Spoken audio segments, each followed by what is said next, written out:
जो जो हम ये चेंज ऑफ स्टेट कर रहे हैं, ठीक है। अच्छा देखो, जो इससे पहले आपने आईजीएसई या ओ लेवल्स में पढ़ा है, वो भी ये था, लेकिन वो तो इतनी डिटेल में नहीं था। अब अभी हम ए लेवल्स में डिटेल में पढ़ेंगे ना। देखो हर चीज को जो हीटिंग कर पाए ना, उसके जरिए को डिफाइन करो। अब यहाँ पे क्या है, हर चेंज ऑफ स्टेट को ना आपने इंटरमोलिकुलर फोर्सेस के ट्रेंड में डिफाइन करें। इंटरमोलिकुलर फोर्सेस का वर्ड वो लेके आना है, उसके हर पॉइंट को उसके इर्द गिर्द जो है आपने रिवॉल्व करना है। किसके मेन पॉइंट क्या है आपका, इंटरमोलिकुलर फोर्सेस ना। ठीक है, हर पॉइंट को इंटरमोलिकुलर फोर्सेस के गिर्द रिवॉल्व कराना है। ठीक है, कि इंटरमोलिकुलर फोर्सेस कम हो रही है या वो ज्यादा कर रही है, हो रही है, जो भी हम ये प्रोसेस कर रहे हैं। ठीक है, तो बस इस बात का आपने यहाँ पे ख्याल रखना है। ठीक है, अब देखो क्या है, हम एक ग्राफ ड्रॉ करते हैं जिसको हम बोलते हैं हीटिंग कर्व ना। आप सब ने या कोई भी ऐसा नहीं होगा जिसने हीटिंग कर्व को ना पढ़ा हो। ठीक है, सबने हीटिंग कर्व पढ़ा हुआ होगा कहीं ना कहीं। शायद किसी को याद ना हो, जब मैं वो ड्रॉ करूंगा सबको वो याद आ जाएगा। ठीक है, इस तरीके से हमारा हीटिंग कर्व होता था।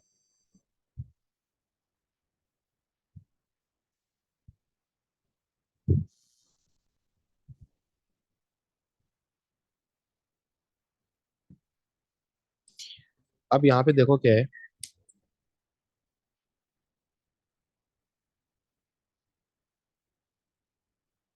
कि ये जो आपकी स्टेट है, अच्छा यहाँ पे होती है आपकी एनर्जी।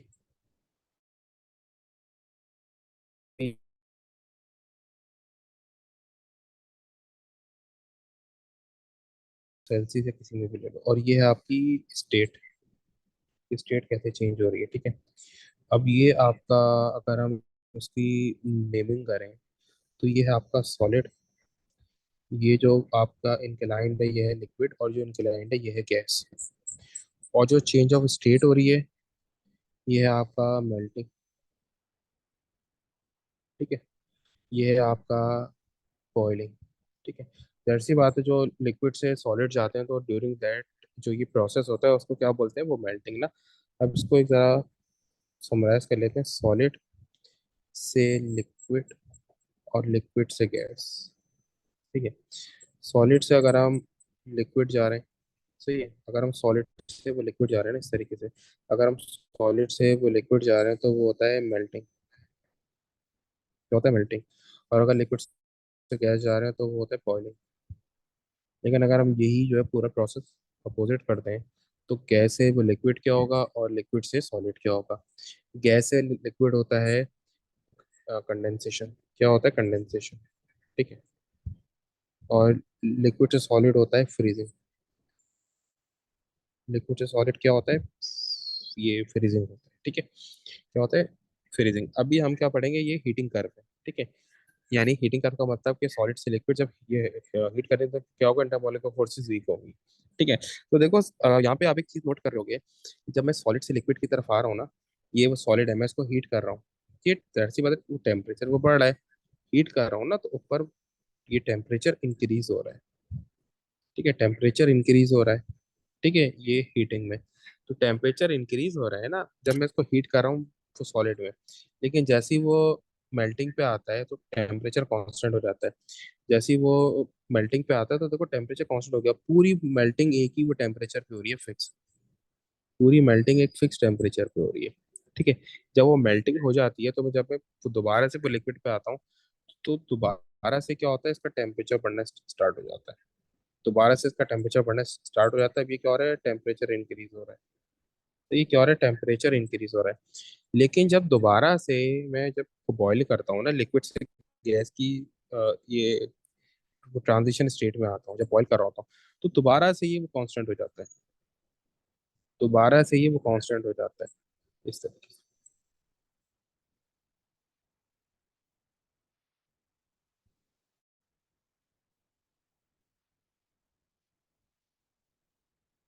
जी, फिर जब ये बॉइलिंग कर लेता है तो जब मैं दोबारा हीट करता हूँ तो दोबारा हीट इसकी स्टार्ट हो जाएगी। ठीक है, अच्छा मैंने जो पीछे आपको वो बताया था ना कि वो गैस साइंस क्यों बनते हैं, उसका रीजन यही था, ताकि आपको ये पता चले अगर मैं गैस में भी हीट करूंगा तो क्या होगा, तो इंटरमोलिकुलर फोर्सेस टूट जाएंगी। और फिर दोबारा हीट करूंगा तो वो गैस साइन में चेंज हो जाएगी हमारी गैस। सही, तो इसलिए मैंने आपको बताया था। अक्सर बच्चों को होता है कि सर वो गैस के बाद क्या होगा। सही, सही। अच्छा देखो, इसी तरीके से अब आगे बढ़ता हूँ। अब देखो जरा, इसके ऊपर वो बात करते हैं कि जब जो सॉलिड है, जब मैं इसको जब सॉलिड में वो टेम्परेचर दे रहा हूँ तो टेम्परेचर रेज हो रहा है, जब मैं हीट दे रहा हूँ, लेकिन ड्यूरिंग वो मेल्टिंग कुछ नहीं हो रहा। लेकिन ड्यूरिंग मेल्टिंग यहाँ पे कुछ भी नहीं हो रहा है ना। यहाँ पे आप वो देख सकते हो, ड्यूरिंग मेल्टिंग बिल्कुल ये अपनी जगह पर स्टिल है, ये पूरा फेस। ठीक है, मेल्टिंग का पूरा फेस अपनी जगह पे स्टिल है, कोई टेम्परेचर रेंज नहीं हो रहा, लेकिन जब मैं सॉलिड पे हीट कर रहा हूँ तो हीट जो है वो इंक्रीज हो रही है। उसका तो रीजन क्या होता है, देखो बहुत ही सिंपल ये एग्जांपल है, आप सबने किया होगा, आप सबने कभी ना कभी वाटर को बॉईल किया होगा अपने घर पे ना। ठीक है, कभी ना कभी तो किसी ना किसी ने किया होगा या फिर होते भी तो देखा होगा। देखो क्या होता है, मैंने कोई कंटेनर लिया है, ठीक है, मैंने क्या लिया, एक कंटेनर लिया।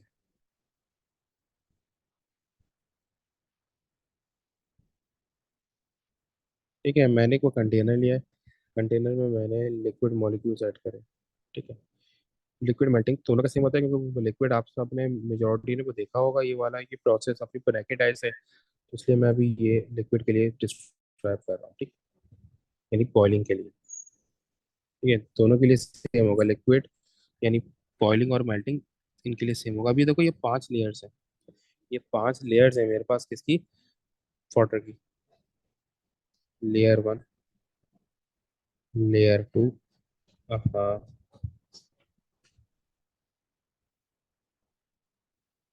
लेयर 1, लेयर 2, इस तरीके से ये मेरे पास लेयर है, डिफरेंट लेयर है। ठीक है, इस तरीके से क्या है, डिफरेंट वो लेयर्स है मेरे पास। अब है क्या, इसको मैं नेमिंग करता हूँ ताकि आपके लिए आसानी हो। ये है लेयर 1, लेयर 2, लेयर 3, लेयर 4 और लेयर 5। ये वो लेयर्स है मेरे पास। अब ये वाटर है, तो वाटर कितने पे बॉयल होता है, वाटर को बॉयल होता है 100 डिग्री वो सेल्सियस पे। वाटर ये बॉयल होता है 100 डिग्री सेल्सियस पे ना। ठीक है, वाटर कितने पे बॉयल होता है, वाटर को बॉयल होता है 100 डिग्री सेल्सियस पे। ठीक है, तो अब यहाँ पे क्या है, मैं इसको हीट करना मैंने स्टार्ट किया ना, मैंने हीट करना स्टार्ट किया, मैं हीट कर रहा हूँ, ठीक है, हीट प्रोवाइड कर रहा हूँ। अभी क्या होगा कि जो सबसे ये फर्स्ट लेयर है, वो क्या करेगी, हीट गेन करेगी। जो फर्स्ट लेयर है वो हीट गेन करेगी, जो फर्स्ट लेयर है वो क्या करेगी, हीट गेन करेगी। ठीक है, जो फर्स्ट लेयर है वो हीट गेन करेगी। ठीक है, अब जो ये वाली वो लेयर है, फर्स्ट लेयर, ये क्या करेगी, हीट गेन करेगी। और ये अपना ये इतनी हीट करेगी कि 100 डिग्री सेल्सियस रीच करेगा। क्यों, क्योंकि देखो इसका ये बॉइलिंग पॉइंट क्या है, 100 डिग्री सेल्सियस।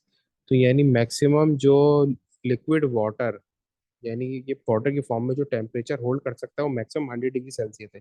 ये उससे ऊपर नहीं पहुंचा सकता, उससे उससे ऊपर जाएगा तो ये स्टेट चेंज हो जाएगी। ये उससे ऊपर मूव नहीं कर सकता, उससे ऊपर मूव करेगा तो स्टेट चेंज हो जाएगी।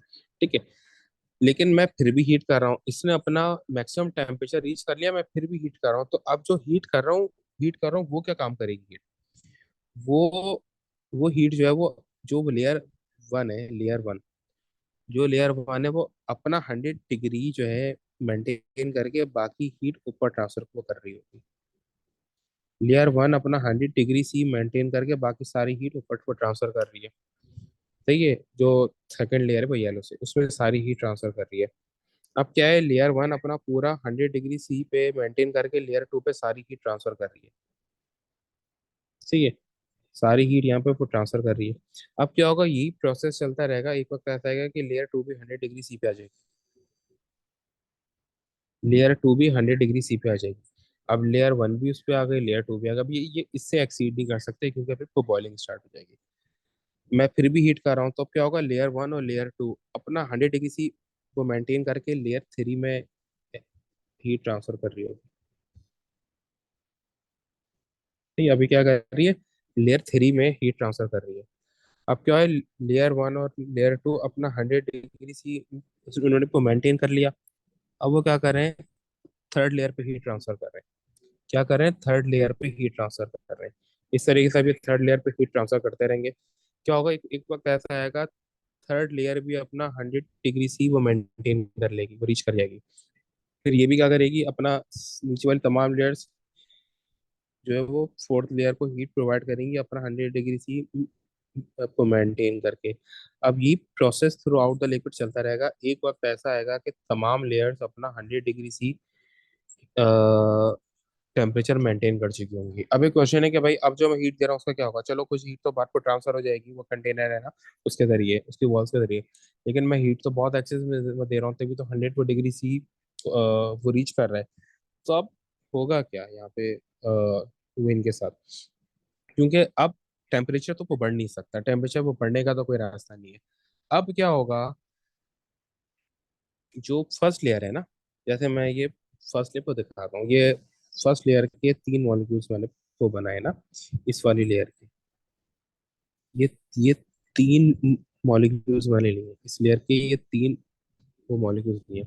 अब इनमें ये इंटर मॉलिक्यूलर की फोर्सेस है। अब क्या है, मैं हीट दे रहा हूँ, अब वो हीट टेम्परेचर तो रेज नहीं वो कर सकती। अब वो हीट टेम्परेचर तो रेज नहीं कर सकती, अब वो क्या करेगी, हीट सीधा इसका इंटरमोलिकुलर फोर्सेस के ऊपर अटैक करेगी और इसको वीक करने की वो कोशिश करेगी।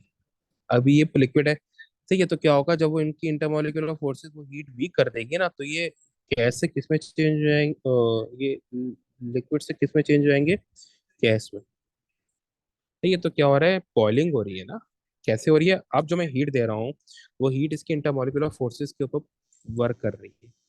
ठीक है, अब हीट इनकी क्या कर रही है, अब इसके इंटरमोलिकुलर फोर्सेस पे वर्क कर रही है ना। देखो मैं एरो फोर्सेस पे बना रहा हूँ, अब वो हीट जो है इनकी इंटरमोलिकुलर फोर्सेस पे वर्क कर रही है। अब क्या होगा, अब ये जो लेयर है ये वेपराइज होती जाएगी, यानी कि फॉइल होती जाएगी और ऊपर वेपराइज होकर वो निकल जाएगी। ये वाली लेयर फर्स्ट लेयर वो बॉयल हो जाएगी। ठीक है, इसी की वजह से क्या होता है, देखो मैंने क्या बोला है, फर्स्ट लेयर हो रही है बॉयल ना। कौन सी वो लेयर बॉयल हो रही है, फर्स्ट लेयर। तो हमेशा फर्स्ट लेयर वो पहले बॉयल होती है, इसी वजह से आपने को देखा होगा कि जब आप कोई वो पानी बॉयल कर रहे होते हो, तो जो पानी की बेस होती है ना, जो पानी की बेस होती है वहां से आपको बबल्स वो निकलते हुए फील होते हैं कि बबल्स ऊपर उठ रहे हैं। तो क्यों फील होती है वो, क्योंकि जो नीचे वाली लेयर है वो पहले एवापोरेट हो रही होती है, तो बबल्स वहीं से उठते हुए वो नजर आते हैं आपको। अच्छा, ये तो एक ये बेसिक बात थी कि आपका ये कॉन्सेप्ट था। सेम तो मेल्टिंग में भी होता है, मेल्टिंग में भी ये होता है, मेल्टिंग में लेकिन वो करीब करीब होते हैं ना, तो वो लिक्विड में चेंज हो जाते हैं, थोड़ा दूर चले जाते हैं। यहाँ पे जो मैंने पढ़ा है बॉइलिंग, इसमें जो है वो बहुत ज्यादा था। ठीक है, यहाँ पे जो है वो मॉलिक्यूलर फोर्स बहुत ज्यादा वीक हो रही थी ना। अच्छा, अब एक वो क्वेश्चन आता है कि सर हम इसमें लिखे क्या ना, हमें वो लिखना ही होगा। चले, आपने कॉन्सेप्ट को बता दिया, ठीक है, तो इसमें भी प्रॉब्लम होती है बच्चों के साथ ना। देखो, अब आप इसे लिखोगे क्या,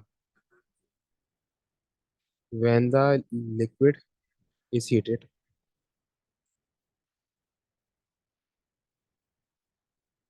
when the liquid is heated, when the liquid is heated, the particles absorb energy, the particles absorb energy। ये ये एब्जॉर्ब एनर्जी का है, जब तक वो हीट एब्जॉर्ब करके अपना टेम्परेचर रेज कर रहे थे। Absorb energy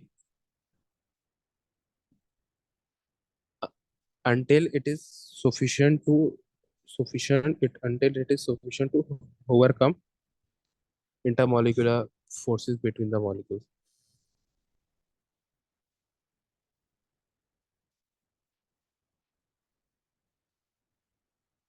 until it is sufficient to overcome intermolecular forces between particles। ये यहाँ पे ये हो रहा है, ठीक है। फिर उसके वो बात क्या लिखोगे, second point, the particles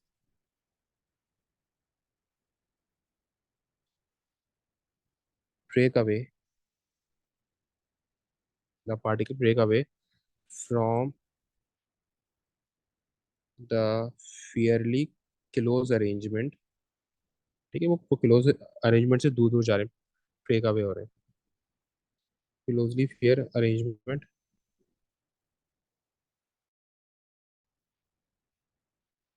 of liquid and boil.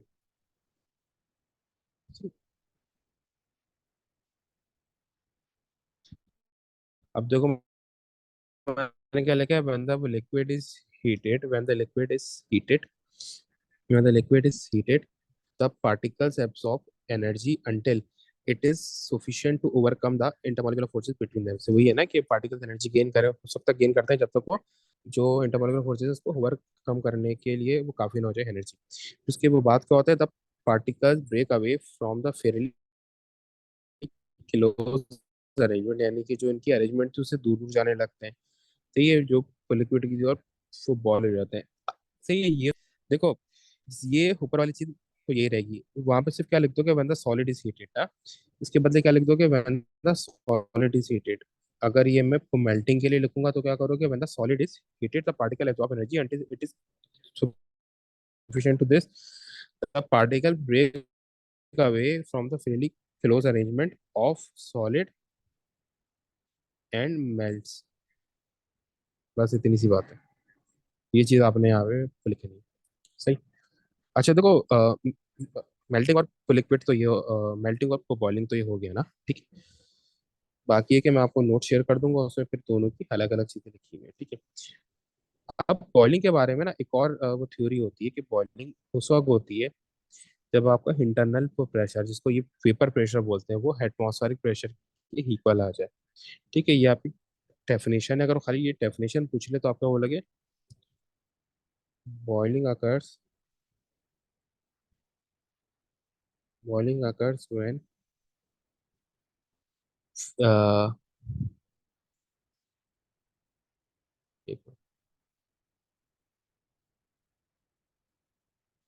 when the vapor pressure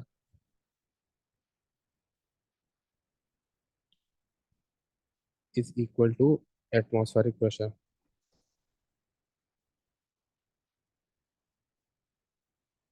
ठीक है, जब आपका वेपर प्रेशर एटमॉस्फेरिक प्रेशर के इक्वल आ जाए। ठीक है, boiling occurs when the vapour pressure, यानी कि जो आपके ये पेपर्स बन रहे हैं ना, जो आपके ये वेपर्स बन रहे हैं, जब इनका ये प्रेशर आपके एटमॉस्फेरिक प्रेशर, जो ये बाहर का प्रेशर है, अगर उसकी इक्वल आ जाए तो बॉइलिंग स्टार्ट हो जाती है। ठीक है, इस तरीके से। अच्छा, अब ये तो था आपको बॉइलिंग का, लेकिन अगर मैं इसको ये फ्रीजिंग या उसके लिए बोलूँ, ये फ्रीजिंग के लिए स्पेसिफिक, कंडेंसेशन तो अलग है ना, कंडेंसेशन एक अलग ये प्रोसेस होता है थोड़ा सा। तो अगर मैं इसको ये फ्रीजिंग के लिए आइडेंटिफाई करूँ तो कैसे करूँगा?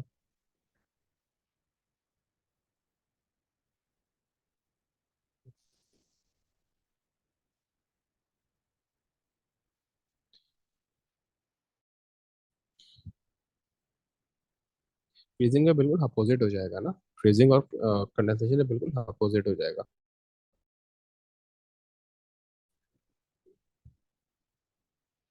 क्या लिखूंगा, the liquid particles,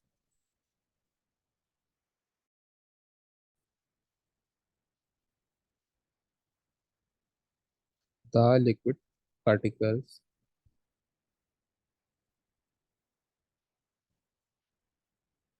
lose energy, वो एनर्जी लूज करते हैं।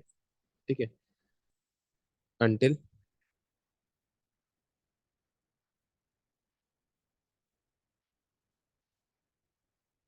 until they do not have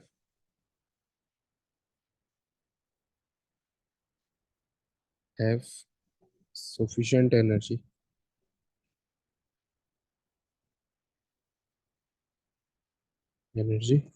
to move freely। ठीक है, अब देखो मैंने अभी क्या लिखा है। ठीक है, so they held together, so they will be held together in a fix position. ठीक है, अब देखो यहाँ पे मैंने क्या लिखा है। ठीक है, आपको दोबारा से एक दफा वो कर लेता हूँ। The liquid particles loses energy, liquid particles energy lose करते हैं until they don't have sufficient energy to move freely. That's मतलब जब वो उनके पास एनर्जी होगी तो मूव करेंगे ना, उनके पास जब एनर्जी ही नहीं होगी तो वो कहाँ से मूव करेंगे। ठीक है, फिर क्या है, सो उसका फिर उससे क्या निकलता है, so they will be held together in a fix position. Freezing that सी बात है, जब वो लिक्विड सॉलिड में आएंगे तो फिक्स पोजिशन पे आ जाएंगे। ठीक है, और वो करीब करीब आ जाएंगे। जब उनके पास एनर्जी थी तो वो मूव कर रहे थे, एक दूसरे से दूर दूर जा रहे थे। सही है? अच्छा देखो, फिर इसी तरीके से क्या होता है, कंडेंसेशन क्या होती है, ठीक है। वेपराइजेशन की तरफ भी आना है ना, देखो कंडेंसेशन भी इसी तरीके से बिल्कुल अपोजिट होता है ना, लेकिन बिल्कुल अपोजिट है, ठीक है। लेकिन उसके लिए जो ये लास्ट वाला पॉइंट है ना, वो जरा वो होता है, ठीक है, चेंज होता है लास्ट, वो हर तो जो फर्स्ट पॉइंट है वो भी थोड़ा चेंज होगा फ्रीजिंग के लिए, ओ सॉरी कंडेंसेशन के लिए। अब कंडेंसेशन की दो टाइप्स है, एक तो है फ्री की कंडेंसेशन, जो कि वो नॉर्मली होती है लेकिन वो हमारे इतने काम की नहीं होती है, हम ज़्यादातर फोर्स कंडेंसेशन करते हैं ये इंडस्ट्री में, तो फोर्स वैसे वो नॉर्मल क्या है, अगर मैं इसको डिफाइन करूँ, the particles lose energy, particles क्या करते हैं, एनर्जी वो लूज करते हैं, the particle lose energy and experience, ज़रा अलग तरीके से डिफाइन होगा, and experience intermolecular force. Intermolecular force ज़्यादा जाहिर सी बात है, जब वो एनर्जी लूज करेंगे तो वो करीब करीब आएंगे, तो intermolecular energy, intermolecular force feel करेंगे, सही है। They move slower and become closer to each other and become closer together when temperature is sufficiently low, when temperature is sufficiently low। देखो दोनों को ना अलग अलग तरीके से डिफाइन किया है, ठीक है।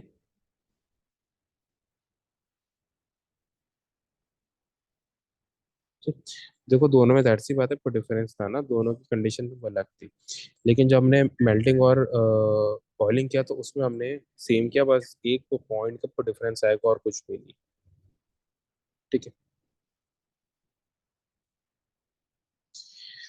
ये था कि कंडेंसेशन के जब हमको ये एनर्जी लूज करेगा तो इंटरमॉलिक्यूलर फोर्सेस वो एक्सपीरियंस करेंगे फॉर पार्टिकल्स, यानी कि वो करीब करीब आएंगे, so they move to slower and become closer to together when the temperature is sufficiently low. अब इसी तरीके देखो कंडेंसेशन की एक टाइप होती है फ्री कंडेंसेशन, जो मैंने अभी लिख दी, एक होती है फोर्स कंडेंसेशन। फोर्स कंडेंसेशन क्या है, आप में से अक्सर लोगों ने देखा होगा जब हम रोटी लाते हैं, ठीक है, ये तो बड़ी प्राइम ये एग्जाम्पल है हमारे लिए ना, ठीक है। जब हम रोटी लाते हैं तो ये एग्जाम्पल हमारे सामने आती है, ये सही है, ये बिल्कुल एक प्रैक्टिकल चीज़ है जो हम सबने वो नोट करी होगी।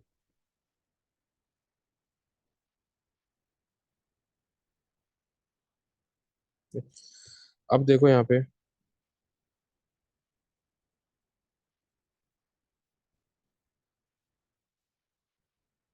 हम्म,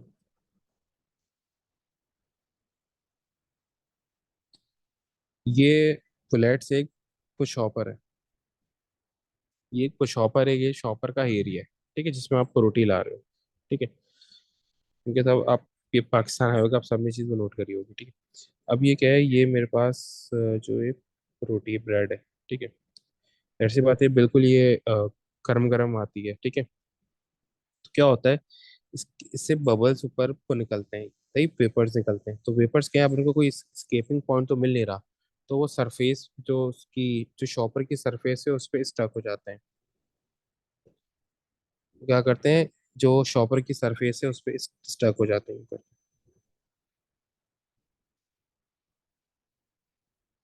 ठीक है। अब ये जो कंटिन्यूअस आए जा रहे हैं, ये स्टक हो जा रहे हैं, अब एक पता है क्या मसला है, सिर्फ ये स्टक नहीं हो रहे, इनके पीछे और भी यही मॉलिक्यूल्स आ रहे हैं जो स्टक हो रहे हैं, ठीक है। वेपर्स के मॉलिक्यूल्स आए जा रहे हैं जो इनके पीछे जो है वो गैदर हो जा रहे हैं, हो जा रहे हैं, जमा हो जा रहे हैं, सही है, ये गैदर हो जा रहे हैं। अब होता क्या है, ये जो सारे जो लेयर है, जो अपर लेयर है, ये उसके ऊपर प्रेशर अप्लाई करती है, जो अपर लेयर है उसके ऊपर ये प्रेशर अप्लाई करती है काफी ज्यादा, जो अपर लेयर है उसके ऊपर ये प्रेशर अप्लाई करती है काफी को ज्यादा।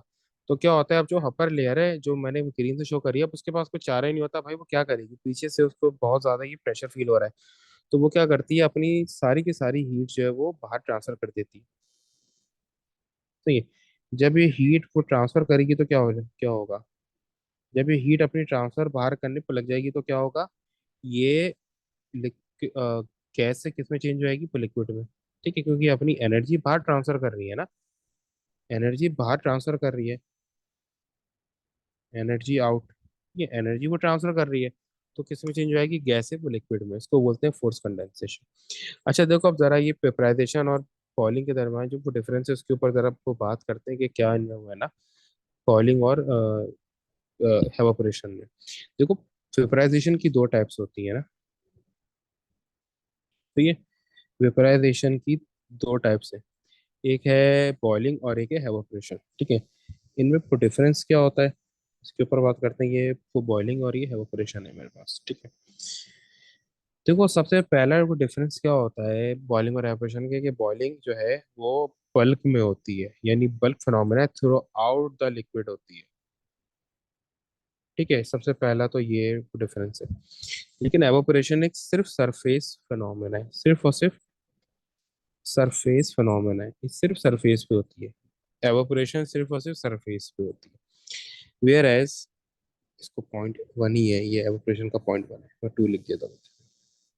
वेयर एज जो बॉइलिंग है वो एट फिक्स टेम्परेचर, अगर एट फिक्स वो टेम्परेचर पे होती है, ठीक है, या इसको स्पेसिफिक टेम्परेचर, इस तरह वाटर का बॉइलिंग पॉइंट है 100, उससे पहले या आगे बॉइलिंग ये हो सकता है, हाँ अगर इम्प्योरिटी से तो बात अलग है, नहीं तो इन इट्स प्योरेस्ट फॉर्म वो कभी भी चेंज नहीं हो, उसका वो बॉइलिंग पॉइंट चेंज वो नहीं हो सकता, ठीक है, इस तरीके से। तो अब होता क्या है कि ये क्या है, जो वो है ये एट एनी वो टेम्परेचर, किसी भी वो टेम्परेचर पे होती है depending on the pressure, at any temperature. ये दो वो डिफरेंस याद रखना है बस आपने। अब ये एवापोरेशन होती क्या है, देखो अक्सर हमने देखा है हम बर्ड्स को जो है वो जो चुड़ैलें होती हैं उनको हम पानी वगैरह वो रखते हैं उनके लिए ना। फर्स्ट करो ये एक कोई भी चीज़ है जिसमें हमने वो पानी रखा हुआ है, ठीक है, वो बर्ड्स के लिए कर रहे हैं ना, सही है। हम क्या कर रहे हैं एवापोरेशन कर रहे हैं, ये हम क्या करते हैं हमने देखा होगा वो बर्ड्स वगैरह को वो, तो ये हम पानी रखते हैं उनके लिए, तो ये उसी ये एग्जाम्पल को लेके चलते हैं। अब क्या है मेरे पास जो है लिक्विड के मॉलिक्यूल्स हैं यूं करके, ठीक है, जाहिर सी बात है लिक्विड के मॉलिक्यूल्स लेयर्स में होते हैं, ठीक है, ये लिक्विड के मॉलिक्यूल्स है, ये इस तरीके से लेयर्स में,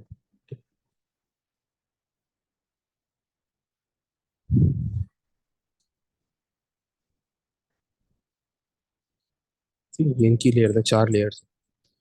अब होता क्या है कि जब ये कांटेक्ट में आते हैं ना एटमॉस्फेयर से, जब एटमॉस्फेयर से ये कांटेक्ट में आते हैं तो क्या होता है, थोड़ी हीट बाहर लूज करते हैं, तो इनकी ना इनके दरमियान एकदम से जो इन बिटवीन वो पार्टिकल्स है ना, कुछ फोर्सेस क्रिएट हो जाती हैं इन बिटवीन, ये इन बिटवीन पार्टिकल्स कुछ फोर्सेस क्रिएट हो जाती है, ठीक है। अब ये क्या है, in between particles forces create हो रही है, in between particles forces create हो रही हैं यूं करके, ठीक है। अब जो इन बिटवीन वो पार्टिकल्स ये कुछ अलग टाइप की ये अट्रैक्टिव फोर्सेस होती हैं। अब जो बिटवीन वो पार्टिकल्स होती हैं उनको बोलते हैं कोहेसिव फोर्स, जो बिटवीन वो पार्टिकल्स होती हैं उनको बोलते हैं कोहेसिव फोर्स। और जो वॉल से होती है ना, सिर्फ ये अपर सरफेस की होती है, जो वॉल से वो पार्टिकल की हो रही, जो वॉल से वो पार्टिकल की हो रही है ना, उसको हम बोलते हैं बिटवीन पार्टिकल एंड वॉल, ठीक है, इसको हम बोलते हैं एडहेसिव फोर्स। इसको क्या बोलते हैं हम, एडहेसिव फोर्स बोलते हैं, ठीक है। जो वॉल की पार्टिकल्स है वो एडहेसिव फोर्स है, जो दो पार्टिकल्स के आपस में वो कोहेसिव फोर्स है। अब होता है क्या है, जब सनलाइट इसके ऊपर पड़ती है, जब सनलाइट पड़ती है यूं करके ना, तो सनलाइट आ रही है, तो अब ये क्योंकि इनके दरमियान फोर्सेस बहुत स्ट्रांग है, तो ये किसी भी वो सनलाइट को नीचे आने नहीं को देते, और जो ऊपर वाली लेयर है वो पूरी की पूरी सनलाइट खुद ही एब्जॉर्ब कर वो कर रही होती है। अब जो ऊपर की लेयर है वो पूरी की पूरी सनलाइट खुद ही एब्जॉर्ब कर रही है और अपना टेम्परेचर इंक्रीज कर रही है, जो वो नीचे की लेयर है उसके ऊपर कुछ फर्क नहीं पड़ रहा, वो बिल्कुल ऐसी की ऐसी है, क्योंकि उस तक हीट पहुंच ही नहीं रही। सारी की सारी हीट जो है, जो ऊपर वाली लेयर जो मैंने को येलो से शो करी हुई है, जो सरफेस लेयर है, वो सारी की सारी हीट आपकी क्या कर रही है, एब्जॉर्ब कर रही है। तो क्या होता है वो हीट एब्जॉर्ब करती रहती है, इसी वजह से एवापोरेशन में टाइम लगता है, बॉइलिंग में टाइम नहीं लगता, क्योंकि ये बॉइलिंग में हम हीट कर रहे होते हैं ना, और एक बहुत हाई वो टेम्परेचर पे हीट कर रहे होते हैं, तो वो टेम्परेचर बड़ी आसानी से रीच हो जाता है। एवापोरेशन में क्या होता है कि हम जो एटमॉस्फेयर का टेम्परेचर है उसी के ऊपर वो जो है एनर्जी एब्जॉर्ब कर रहा होता है, तो क्या होता है ये एनर्जी एब्जॉर्ब करते एक वक्त ऐसा आता है कि ये इतनी एनर्जी एब्जॉर्ब कर लेता है कि इंटरमॉलिक्यूलर फोर्सेस को ब्रेक कर लेता है।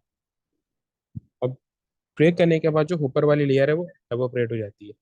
अब जो ऊपर वाली लेयर है जब वो एवोपरेट ये हो जाएगी, तो जो सेकंड लास्ट लेयर है ना, जो अब इसके ये जो सरफेस लेयर जो एवोपरेट हुई है, इसके बाद जो अब ये वाली लेयर बन जाएगी सरफेस लेयर, जो मैंने ग्रीन से शो किया हुआ है। अब ये भी वही करेगी, ये क्योंकि ये एटमॉस्फेयर से ये कांटेक्ट में आएगी, तो ये थोड़ी सी हीट बाहर वो ट्रांसफर करेगी, तो इनमें भी यही फोर्सेस क्रिएट हो जाएंगी, कोहेसिव फोर्सेस और एडहेसिव फोर्सेस। अब ये वो सरफेस लेयर तो बन जाएंगी, अब इनके दरम्यान भी फोर्सेस क्रिएट हो जाएंगी, ठीक है, इस तरीके से, ऐसे। ये रेड से शो कर रहा हूँ सेकंड लास्ट लेयर, ठीक है, इस तरीके से इनमें भी फोर्सेस क्रिएट हो गए, ठीक है। अब ये क्या कर रहे हैं, अब ये भी क्या है, अब ये वो सरफेस लेयर, अब ये भी कोई वो टेम्परेचर नीचे नहीं आने दे रही, जो भी सनलाइट आ रही है खुद ही एब्जॉर्ब कर रही है, इसमें भी वही प्रोसेस होगा और ये अपनी स्टेट चेंज करेगी इस तरीके से, ठीक है। ये आपका टोटल था, सही है, प्रिपराइजेशन में ये ऑपरेशन क्या है ये भी हो गया, सही है।